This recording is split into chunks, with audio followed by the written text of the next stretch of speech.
Hello student, पीके academic classes में आपका स्वागत है।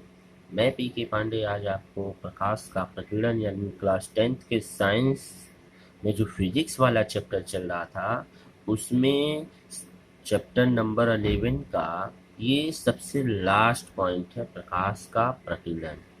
जैसा कि आप देख सकते हैं, ये मानव नेत्र, दृष्टि दोष तथा उसका निवारण, प्रकाश का प्रिज्म तथा अपवर्तन, प्रकाश का विक्षेपण, इंद्रधनुष, वायुमंडलीय अपवर्तन, ये पिछले वीडियो में पढ़ाया गया है। डिस्क्रिप्शन में इसका लिंक होगा, आप वीडियो को देख लीजिएगा। नेक्स्ट पॉइंट है प्रकाश का प्रकीर्णन, और यही हमारा लास्ट है, यानी कि इस चैप्टर का लास्ट पॉइंट है। तो मानव नेत्र तथा रंग बिरंगा जो संसार, ये जो चैप्टर चल रहा था, ये लास्ट पॉइंट इसका चल रहा है। ठीक है, अब हम क्या करेंगे, इन सबसे रिलेटेड कुछ क्वेश्चन अगले वीडियो में करवाएंगे। तो आइए सबसे पहले हम पढ़ते हैं इसको, प्रकाश का प्रकीर्णन। तो जी हाँ, देख सकते हैं आप क्या होता है प्रकाश का प्रकीर्णन। कभी कभी आपने जंगल में देखा होगा, जो जंगल होता है, जंगलों में बहुत सारे घने घने जंगल जो होते हैं, बहुत सारी लताएं, बहुत सारे पेड़ पौधे जब उसके रास्ते से गुजरते हैं तो आपको पतली पतली सूर्य की प्रकाश की किरणें झरोखों से दिखती हैं आती हुई। या अपने घर में दरवाजे में घर में अंदर बैठे रहिए, दरवाजा बंद कर दीजिए, तो ऊपर जो खिड़कियां या ऊपर जो जंगले लगे होते हैं उसमें से देखते होंगे हल्की हल्की एक पतली सी रे सूर्य की किरणें आती दिखती हैं। ठीक है, तो कहा जाता है निर्वात में प्रकाश सीधी रेखा में चलता है, परंतु जब प्रकाश किसी ऐसे माध्यम से गुजरता है जिसमें अतिसूक्ष्म आकार के कण होते हैं, तो इन कणों पर टकराकर प्रकाश का कुछ भाग सभी दिशाओं में फैल जाता है। इस घटना को ही प्रकाश का प्रकीर्णन कहते हैं। यानी वास्तव में अगर देखा जाए तो प्रकाश का प्रकीर्णन माध्यम के कणों द्वारा प्रकाश के अवशोषण तथा पुनः विकिरण है। यानी पहले अवशोषित करता है ये जो कण है, फिर क्या करता है, पुनः विसरित हो जाता है। नेक्स्ट हमारा है टिंडल प्रभाव। टिंडल प्रभाव क्या होता है, टिंडल इफेक्ट। कोलाइडी कणों, कोलाइडी कण मतलब धूल धूम्र कण, जो बाहर जो आसमान में जो वातावरण में धुएं या धूल कण हैं, वही कोलाइडी कण के रिस्पेक्ट में के द्वारा प्रकाश के प्रकीर्णन की परिघटना को टिंडल प्रभाव कहा जाता है। ठीक है, यानी इसके प्रभाव को ही टिंडल प्रभाव कहा जाता है। नेक्स्ट कुछ नोट पढ़ लेते हैं। नोट क्या कर रहा, वायु के अणु द्वारा कम तरंग दैर्ध्य प्रकाश सबसे अधिक प्रकीर्णित होता है, तथा अधिक तरंग दैर्ध्य प्रकाश सबसे कम प्रकीर्णित होता है। यानी कम तरंग दैर्ध्य मतलब हो गया लाल, और अधिक मतलब हो गया नीला या बैगनी। तो सबसे अधिक प्रकीर्णन किसका होगा, बैगनी या नीले रंग का, और सबसे कम प्रकीर्णन किसका होता है, लाल रंग का प्रकीर्णन होता है, सबसे ज्यादा होता है। तो देख सकते हैं आप, सबसे कम प्रकीर्णन लाल रंग का होता है। यानी लाल रंग प्रकीर्णित मतलब इतने ऐसे ऐसे चल के आगे बढ़ता है, ऐसे देखिए ऐसे। लेकिन अगर इसको नीला कर दें या बैगनी को कर दें तो ये देखिए इतना ज़्यादा इसका टर्न होकर तो फैलता चला जाता है। तो यहाँ पर आदमी बैठा है जो वो इसको देख नहीं पाता है, इसके पास पहुँच ही नहीं। लेकिन यहाँ पर कोई भी आदमी बैठे, क्योंकि ये खूब लंबा ऐसे आ जाता तो दूर से ही दिखाई देता है, इसलिए इसके खतरे में भी प्रयोग किया जाता है। आइए आगे देखते हैं।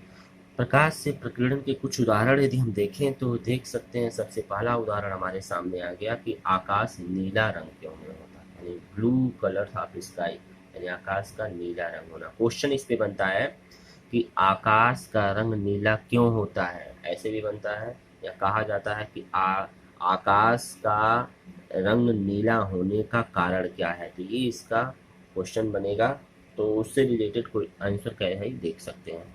जब सूर्य प्रकाश पृथ्वी के वायुमंडल से गुजरता है तो मार्ग में आने वाले वायु के अणुओं, धूल कणों के एक पदार्थों के सूक्ष्म कणों द्वारा उसका प्रकीर्णन होता है। बैगनी रंग तथा नीले रंग का प्रकीर्णन लाल रंग के प्रकाश की तुलना में लगभग 16 गुना अधिक होता है। इस प्रकार बैगनी तथा नीले रंग के प्रकाश चारों ओर बिखर जाता है। यह बिखरा हुआ प्रकाश हमारी आंख में पहुंचता है, जिसके कारण हमें आकाश नीला दिखाई देता है। ऊपर यानी नीचे हम हैं ऊपर, तो ये बीच में क्या होता है, प्रकीर्णित होता रहता है। और यहाँ पर देखे होंगे सबसे ज्यादा प्रकीर्णन नीले रंग का है। तो आसमान में जो प्रकाश की किरणें फैलती हैं वो नीले रंग का प्रकीर्णन ज्यादा होता है, जिसकी वजह से हमको नीला दिखाई देता है। ठीक है, यही कारण। नोट देख सकते हैं, नोट क्या कर रहा है, यदि पृथ्वी पर वायुमंडल न हो, यानी चंद्रमा पर वायुमंडल नहीं होता है। आप ध्यान दीजिएगा, चंद्रमा पर कोई वायुमंडल नहीं होता है। तो कह रहे हैं यदि पृथ्वी पर वायुमंडल न हो अर्थात चंद्रमा पर वायुमंडल तो नहीं होता है, तो सूर्य के प्रकाश के मार्ग में प्रकीर्णन नहीं होगा। जो सूर्य का प्रकाश आएगी उसमें कोई प्रकीर्णन नहीं होगा, अतः हमें आकाश काला दिखाई देता है। तो कह सकते हैं चंद्रमा पर भी हमको आकाश, और चंद्रमा पर बैठ करके या चंद्रमा पर खड़ा होकर के यदि हम देखें आकाश को तो काला दिखाई देगा। जैसे देख सकते हैं नोट नंबर 2, चंद्रमा के तल से देखने पर आकाश काला दिखाई देता है।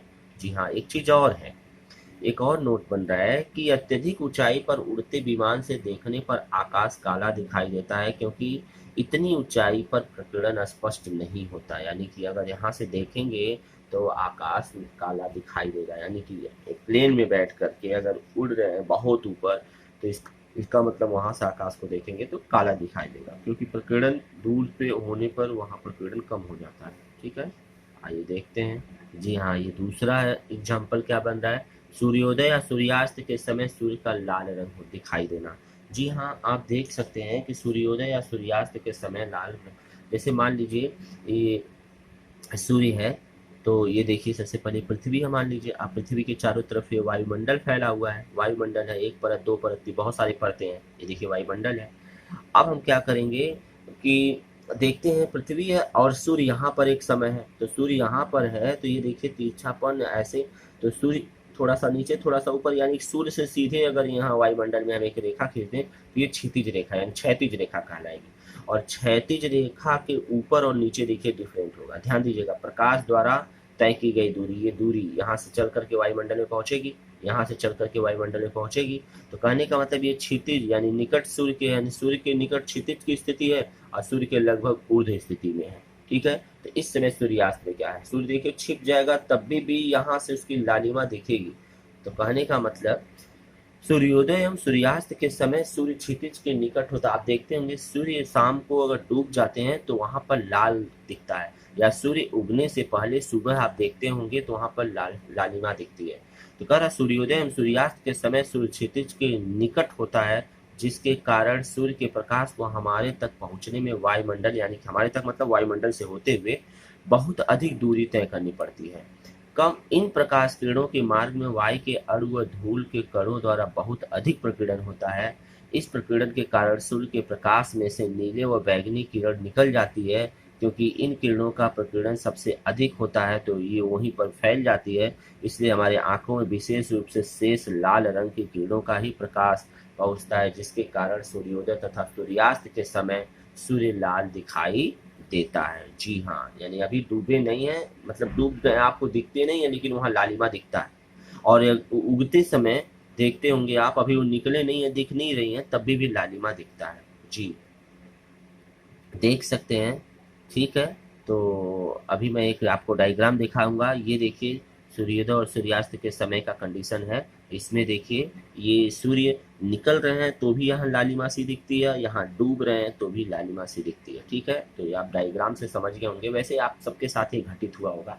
आइए नेक्स्ट देखते हैं क्या है। दोपहर के समय सूर्य सिर के ऊपर तब प्रकाश किरण हमारे तक पहुंचने में बहुत कम दूरी तय करता है, यानी बहुत कम दूरी लगती है जब सर के ऊपर होते हैं।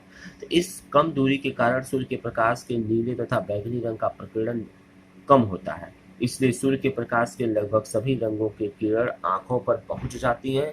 इस प्रकार सूर्य श्वेत दिखाई देता है। तो कह सकते हैं कि श्वेत के प्रकाश कैसा दिखाई देता है, श्वेत दिखाई देता है। ठीक है, तो इस प्रकार से ये कंडीशन कंप्लीट होता है। नेक्स्ट देखते हैं। जी हाँ, अगला एग्जाम्पल है, खतरे के सिग्नल यानी संकेत को लाल होते हैं, क्यों होते हैं बता सकते हैं। Danger signal are red. लाल रंग की तरंग सबसे अधिक होती है तथा वायुमंडल में इसका प्रकीर्णन सबसे कम होता है, अतः कोहरे या धुंध या में किसी भी कंडीशन में दूर से भी लाल रंग का संकेत बहुत दूर से ही देखा जा सकता है। अतः हर जगह पर लाल रंग का, जहाँ पर खतरा का संकेत दिखता है वहाँ पर इसका प्रयोग किया जाता है। जैसे देखे होंगे आप लोग, जो मोटरसाइकिल है उसके पीछे बैक लाइट में देखते हैं कि रेड कलर होता है, चाहे कार में देखिए चाहे किसी भी गाड़ी में, ताकि दूर से ही पता चल जाए आपको। ठीक, उसके बाद आप देखते होंगे कि टावर, जो मोबाइल टावर है उसके ऊपर भी रेड कलर का लगा रहता है, जहाँ डेंजर होता है वहाँ भी डेंजर बना करके रेड कलर कर दिया जाता है कि दूर से ही पहचान में आ जाए कि हाँ यहाँ कोई खतरा है। ठीक है, तो इस प्रकार से ये चैप्टर आपका कंप्लीट होता है। नेक्स्ट वीडियो में आपको इससे रिलेटेड न्यूमेरिकल करवाऊंगा। न्यूमेरिकल आपका वही निकट दृष्टि दोष और दूर दृष्टि दोष से रिलेटेड होगा। तो अगले वीडियो के लिए इंतजार करिए। तब तक के लिए धन्यवाद। यदि आपको वीडियो अच्छा लगा हो तो लाइक तथा शेयर जरूर करें। और हाँ, आप चैनल पे नए जुड़ रहे हैं तो चैनल को सब्सक्राइब करके बेल आइकन जरूर दबा लें। धन्यवाद।